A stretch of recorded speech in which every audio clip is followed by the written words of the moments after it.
All right, let's go ahead and solve this equation. First thing I'm going to do is I'm going to draw that line down the equal sign, because that's going to help me remember that what I do to one side, I have to do to the other. All right, so I have parentheses, which means I need to do distributive property. Let's get rid of the parentheses first. Negative 5 times 2x gives me negative 10x. Negative 5 times negative 7, I have both are negative, so turns it into a positive 35. And then bring down this negative x. On the other side, I also have distributive property, so I'm going to deal with it now. 2 times x gives me 2x. 2 times 2 gives me positive 4. And then bring down that minus 8. All right, now that I'm looking at my equation, I notice that I have like terms on both sides of the equal sign, so I'm going to deal with each side of the equal sign separately. On the left, I have negative 10x and negative x, which are like terms. So if I add those two together, because they're both negative or both minus, I get negative 11x. I can bring down plus 35. And then on my right, my like terms were positive 4 minus 8.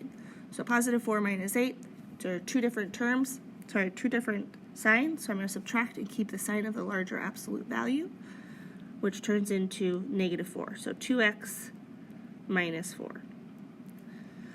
All right, now we just have an equation. It doesn't look like we can combine any more terms, so now we have to start using inverse operations to get x by itself. So I'm looking at my terms with the variables. I have negative 11x and 2x. I'm going to move the negative 11x just because that means that I can turn it into a positive, and I like adding better than subtracting. But either way, you'll get the same answer. So plus 11x on both sides. The 11x cancels out. I get 35 equals 11x plus 2x gives me 13x minus 4. All right, now I need to move that minus 4 over to the other side to get the constants together, but since I'm moving it across an equal sign, I have to use inverse operations, so I'm going to add 4 to both sides. So I get 39 equals 13x. All right, now I'm going to divide by 13. Why am I dividing? Because when there's a number right next to a variable, it means multiplying the opposite, or inverse is dividing. So divide by 13. 39 divided by 13 gives me 3. 13 divided by 13 cancel out, and I'm left with x.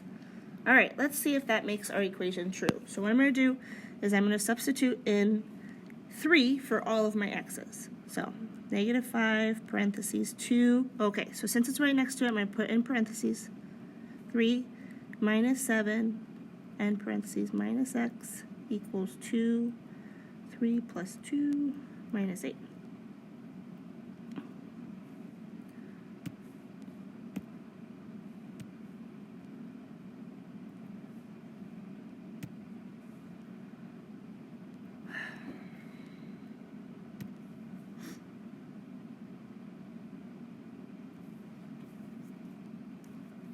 Okay, so let's solve this using order of operations on both sides. Okay, so we have 2 times 3, which gives me 6, so negative 5 parentheses 6 minus 7 minus, oops, I needed to substitute 3 in there. And then here we have 3 plus 2, which I'm going to do 5. So what I'm going to do is I'm going to do one thing on each side of the equal sign at each row, at each step. So now negative 5 parentheses 6 minus 7 gives me negative 1 minus 3 equals 2 times 5 is 10 minus 8. All right, negative 5 times negative 1 gives me positive 5 minus 3 equals 10 minus 8 is 2. We're almost there. 5 minus 3 is 2 equals 2. Oh, 2 equals 2 is a true statement. That means that my value of 3 works.